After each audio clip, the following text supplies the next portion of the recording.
I was working the I was working the front desk at a hotel in Amsterdam when an American guest walked up to me. I'm Dutch, born and raised in the Netherlands. I speak English fluently because, well, most of us do here. The guest looked at me and said, "Wow, your English is so good. Where are you really from?" I blinked. "I'm from Amsterdam," I told him. He shook his head like I didn't understand the question. No. Where are you really from?" "Like originally?" "Originally from Amsterdam," I repeated. "Born here. I grew up here." He seemed frustrated now. "But you speak such good English. You must be from somewhere else." I just stared at him. My manager had to step in and explain that Dutch people learn English in school. The guest looked genuinely shocked. He thought I was hiding some secret immigrant backstory because I could speak his language. Another time, my friend was visiting New York. She's Korean-American, third generation. Her family has been in California since the 1950s. She was at a coffee shop when someone asked her, "So where are you from?" "San Francisco," she said. "No, where are you really from?" "Oakland, actually." "Grew up there?" The person laughed like she was playing dumb. "You know what I mean." "What's your nationality?" "American," she said flatly. "But like, what are you?" She finally said, "Human, mostly," and walked away with her coffee. I heard another story from a guy working at a museum in London. An American tourist asked him where he was from. He said London. The tourist squinted at him and said, "But you don't look British." "The guy is black." "He's also British. Born in South London. His parents are British. His grandparents immigrated from Jamaica decades ago. But he's never even been to Jamaica." The tourist kept pushing. "So you're Jamaican then?" "I'm British," he repeated. "But originally?" He gave up trying to explain and just said, "Tower Bridge." "I'm originally from Tower Bridge." One more. A friend of mine was at a conference in Boston. She's Mexican-American, born in Texas. Someone asked her where she learned to speak English so well. She said, "In Texas, where I was born." The person looked confused. "Wait, so you're American?" "Yes, but you're Mexican." "I'm both." The person's brain seemed to short-circuit. They couldn't process that someone could be both Mexican and American at the same time. My friend just smiled and said, "Welcome to the concept of heritage," and walked away. These stories keep happening. Americans asking people where they're really from, as if speaking English or living in a Western country means you must have some hidden origin story. It's awkward, it's uncomfortable, and it happens way more than you'd think. I was teaching English in Japan when an American exchange student joined our class. On her first day, she asked me if people in Japan speak Chinese. I said no, they speak Japanese. She looked confused. "But isn't Japan part of China?" I had to pull up a map. Japan is an island nation. It's not part of China. It's not even connected to China. She stared at the map like it was wrong. "I thought Asia was just China," she said. I didn't know what to say to that. Another teacher told me about a student who asked if people in Korea eat sushi. When he said that's more of a Japanese thing, she asked, "Wait, Korea and Japan aren't the same place?" She genuinely believed Korea and Japan were interchangeable names for the same country. He had to explain that they're separate nations with different languages, cultures, and histories. She seemed annoyed, like he was being picky about details. My cousin works at a travel agency in Germany. An American called asking about a trip to Europe. She wanted to visit London, Paris, and Berlin in one day. My cousin explained that's not possible. Those cities are in different countries, hundreds of miles apart. The woman said, "But Europe is small, right? Can't you just drive between them?" My cousin said, "You could drive, but it would take many hours. You'd spend the whole day in a car." The woman sighed. "Fine, I'll do London and Paris in one day, then Berlin the next day." My cousin tried again. "London to Paris is about 280 miles. You'd need to take a train or flight. It's not like driving between states in America." The woman finally got frustrated and said, "Why is Europe so complicated? I have a friend who studied abroad in Spain. She met an American student who asked her if people in Barcelona speak Mexican. Not Spanish. Mexican. My friend said, they speak Spanish in Barcelona, and also Catalan. The American looked upset. So they don't speak Mexican. My friend tried to explain that Mexican isn't a language. People in Mexico speak Spanish. People in Spain also speak Spanish. The American said, that doesn't make sense. Why would two different countries speak the same language? My friend gave up and just said, English is spoken in multiple countries too. The American paused. Oh, yeah, I guess that's true. Another story from a guy in Montreal. He's Canadian, speaks both English and French. An American tourist asked him why Canadians speak French. He explained that Canada has French-speaking regions, especially Quebec. The tourist said, but aren't they French from France? Yes, he said. So why do Canadians speak it? He explained the history, French colonization, Quebec's heritage. The tourist interrupted him. Okay, but do you speak real French or Canadian French? He said, we speak French. It has regional differences, like American English versus British English. The tourist shook his head.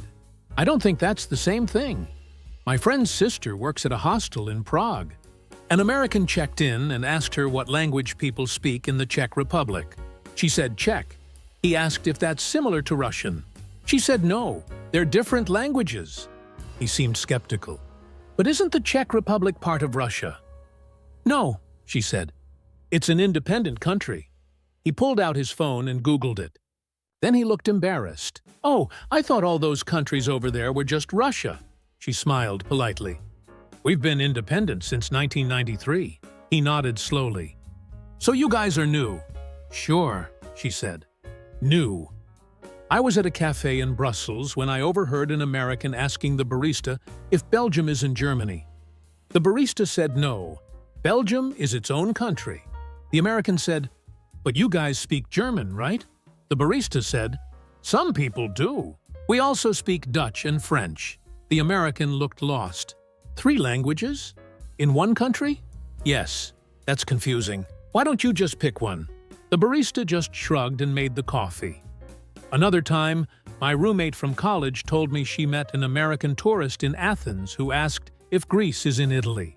My roommate said no, they're separate countries.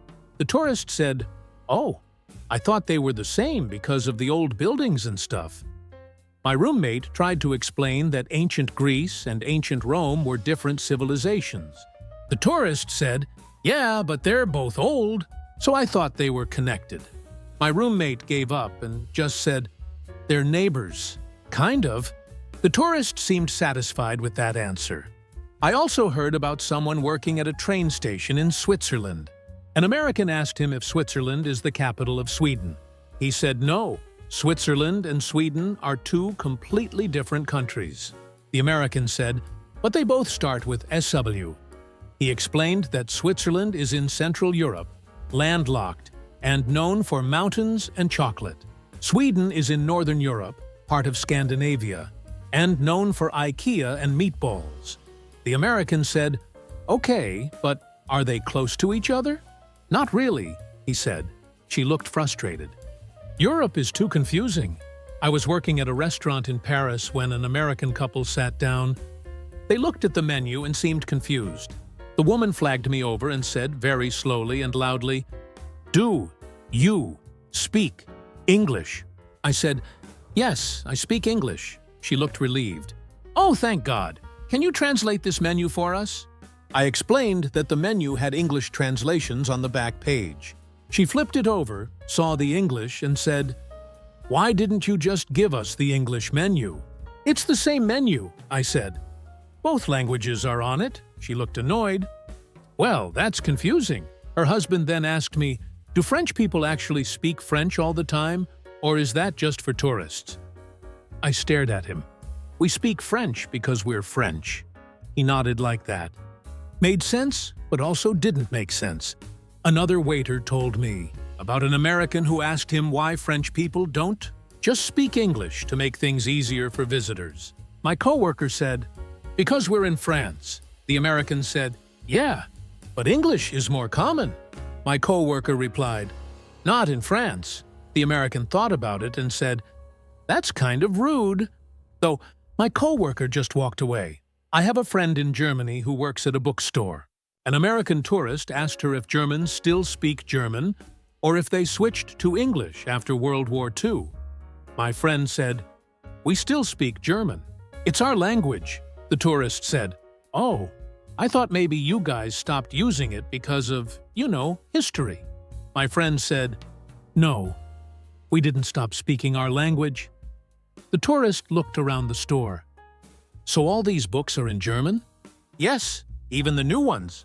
"Yes," the tourist seemed surprised. "Wow, I thought everyone just used English now." My friend sold her a book and watched her leave. Another story from a guy in Italy. He was giving a tour in Rome when an American asked him why Italians don't speak Latin anymore. He explained that Latin is a dead language. It evolved into Italian and other Romance languages centuries ago. The American said, "But isn't Italy where Latin is from?" "Yes," he said. "So why did you stop using it?" He tried to explain language evolution, how Latin changed over time, how modern Italian is descended from Latin but isn't the same. The American interrupted. "That seems wasteful. You already had a language." He just said, "Languages change," and moved on with the tour. My sister studied in South Korea. She said an American student in her program asked their professor if Koreans learn English in school. The professor said yes, most students study English. The American said, "So why don't you just speak English all the time?" The professor said, "Because we're Korean. We speak Korean." The American said, "Yeah, but wouldn't it be easier to just use one language?" The professor said, "For who?" The American didn't have an answer. I also heard about someone working at a museum in Amsterdam. An American visitor asked him if Dutch is a real language or just a dialect of German. He said Dutch is its own language. The American said, "But isn't it similar to German?" "They're related," he said, "but they're different languages." The American said, "Seems like a waste to have two languages that are similar." He didn't know how to respond to that. Another friend in Mexico told me about an American tourist who asked her why Mexicans speak Spanish instead of Mexican. She explained that Mexican isn't a language. The language is Spanish. The tourist said, "But you're in Mexico." "Yes," she said, "so you should speak Mexican." She tried again. "The language is called Spanish. We speak Spanish in Mexico." The tourist said, "That's confusing. Why not just call it Mexican?" She gave up and said, "Sure, we speak Mexican," just to end the conversation. I was at a conference in Sweden when an American attendee asked me if people in Scandinavia all speak the same language. I said no. Swedish, Norwegian, and Danish are different languages, though they're similar. He said, "So you can understand each other?" "Mostly," I said. With some effort, he said, "Then why not just combine them into one language?" I said, "Because they're different languages with different histories." He said, "Seems inefficient." I just nodded and walked away.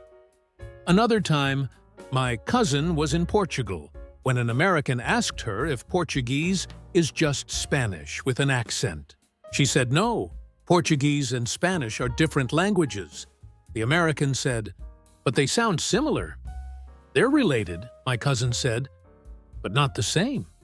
The American said, "I don't hear the difference." My cousin said, "That's because you don't speak either of them." The American laughed. Fair point. I also know someone who works at a language school in Japan. An American student asked him why Japanese doesn't use the English alphabet. He explained that Japanese has its own writing systems, hiragana, katakana, and kanji. The student said, "But wouldn't it be easier to just use English letters?" He said, "Not for Japanese people." The student said, "Yeah, but for everyone else." He ended the conversation there. I was working at a restaurant in Tokyo when an American family came in. They sat down and immediately started calling out to me. "Waiter! Waiter!" They were snapping their fingers and waving their arms. In Japan, that's considered very rude. You're supposed to press a button at your table or wait for the server to come by. I walked over and politely explained the button system. The father said, "That's ridiculous. How are we supposed to get service?" I pointed to the button again. He pressed it, and I came back. He said, "See? That took longer. It took 5 seconds." Another server told me about an American who got upset because we don't tip in Japan. He left a big tip on the table anyway. The server had to chase him down the street to give it back. The American was confused. "Why don't you want money?" The server explained that tipping isn't part of Japanese culture. Good service is expected. The tip felt insulting, like he was implying we don't do our jobs well. The American said, "But I'm trying to be nice." The server said, "I understand, but please take it back." The American finally took the money but looked hurt. I have a friend in Germany who works at a store. She said Americans always seem surprised when stores close at 6 p.m. or aren't open on Sundays. One American got genuinely angry when she told him the store was closed on Sunday. He said, "How am I supposed to shop?" She said, "On Saturday or Monday." He said, "That's so inconvenient." She said, "It's the law. Workers need rest days." He said, "In America, stores are open all the time." She said, "This isn't America." He left in a huff. Another story from someone in France. She was at a dinner party when an American guest showed up an hour late. In France, being late to a dinner party is considered rude. The host had been waiting, and the food was getting cold. The American walked in and said, "Sorry, I'm on vacation time," like it was funny. Everyone just stared. In French culture, punctuality for social events is important. The American didn't seem to notice the awkward silence. She sat down and asked what she missed. My friend said the rest of the dinner was tense. I also heard about an American in England who kept calling football soccer at a pub. People corrected him politely at first. He kept saying, "It's soccer in America." Someone finally said, "You're not in America." He said, "I know, but it's easier for me to just say soccer." The whole pub groaned. My cousin works at a hotel in Spain.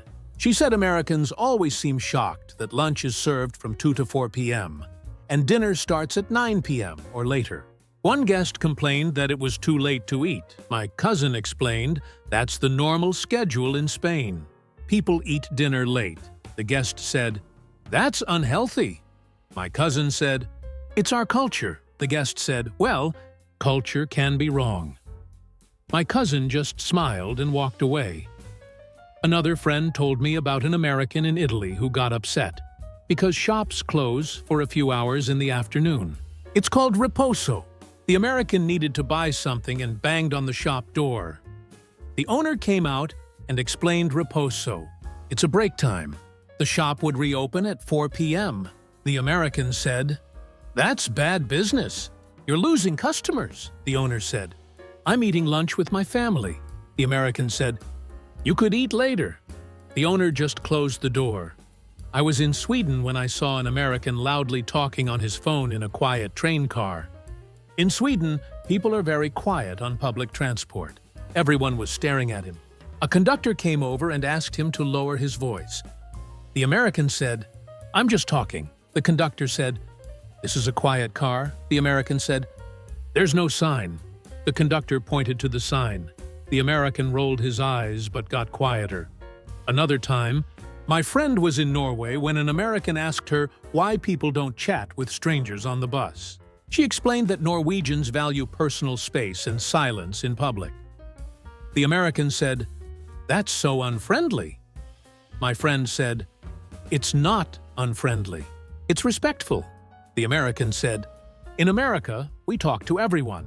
My friend said, "That sounds exhausting." The American didn't know what to say.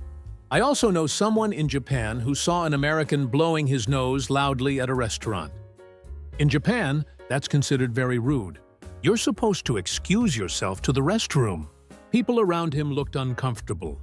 His friend leaned over and whispered something. The American said, "What? It's just a tissue." His friend tried to explain, but the American waved him off. "It's not a big deal." Everyone at nearby tables disagreed. Another story from someone in the Netherlands. An American visited his house and didn't take off his shoes at the door. In the Netherlands and many other countries, you remove your shoes indoors. My friend said, "Shoes off, please." The American said, "Oh, my shoes are clean." "It's not about that," my friend said. "It's the rule." The American sighed and took them off. "This is so weird." My friend said, "Not to us." I also heard about an American in South Korea who tried to stick her chopsticks upright in her rice. That's a huge taboo in many Asian cultures. It resembles a funeral ritual. Someone at the table quickly pulled the chopsticks out and explained. The American said, "Oh, I didn't know." She laid the chopsticks flat after that, but everyone at the table felt awkward. I was at a cafe in London when I overheard an American asking the barista where she was really from. The barista said London. The American said, "No, but where are your parents from?" The barista said, "Also London." The American wouldn't let it go. "But what about your grandparents?" The barista finally said, "My grandparents are from the Caribbean, but I was born here."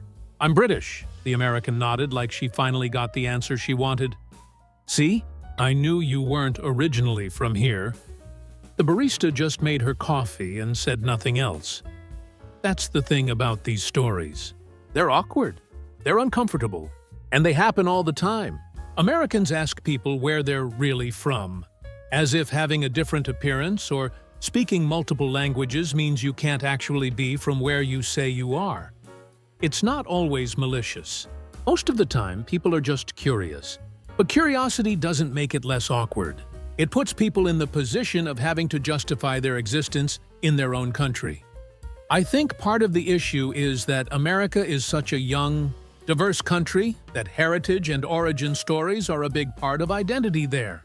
People introduce themselves with percentages.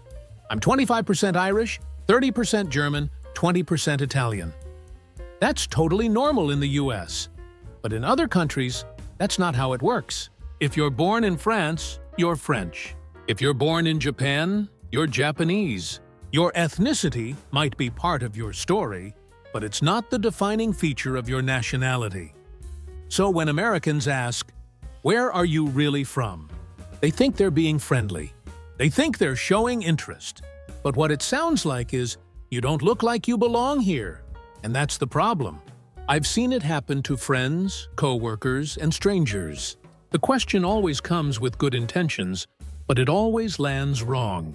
Because it implies that being from a place requires looking a certain way, or having a certain background. My friend in Amsterdam still gets asked where she's really from, even though she's lived there her entire life. My friend in London still has to explain that being black doesn't make her less British. My friend in San Francisco still has to clarify that being Korean American means she's fully American. These stories never stop coming. Every week, someone has a new one. An American abroad who assumes everyone speaks English. An American who doesn't understand that other countries have their own systems and cultures. An American who asks someone where they're really from, expecting a long ancestral history instead of just accepting the answer. It's not about being mean. It's about understanding that the world is bigger than one perspective, that different cultures have different norms, and that someone's appearance doesn't define where they're from. So next time you're tempted to ask someone where they're really from, maybe just accept their first answer. Trust me, it'll save everyone a lot of awkwardness. And trust me, these stories